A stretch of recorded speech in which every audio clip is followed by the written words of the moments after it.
met with a client earlier today talking about their journey through recovering from infidelity. And we were talking about the little things that you can do to make things a little bit easier on yourself. Because often what happens is there's so much pain, there's so much trauma, and that trauma creates different things that are triggering. And so here are three things we talked about that can help just in that recovery.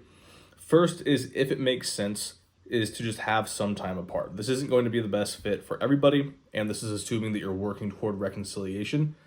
But the first step is just having some time apart can just help minimize a lot of the daily triggers and frustrations that come up on that healing journey.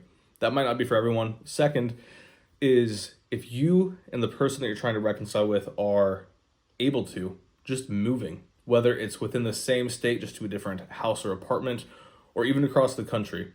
Because again, there are little things within that house, within that physical environment, that can trigger you and make things more difficult. And you feel like everything you look at just reminds you of the problem.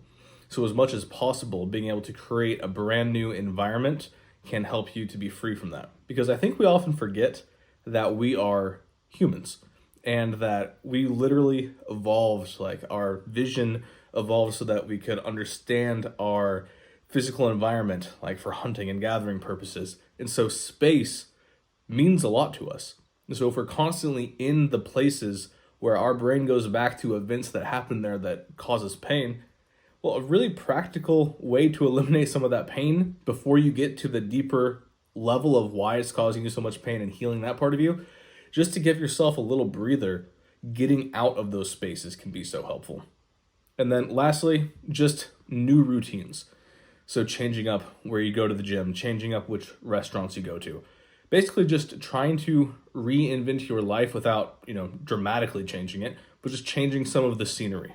That tends to help people, especially early on. So try those things out if you're currently struggling.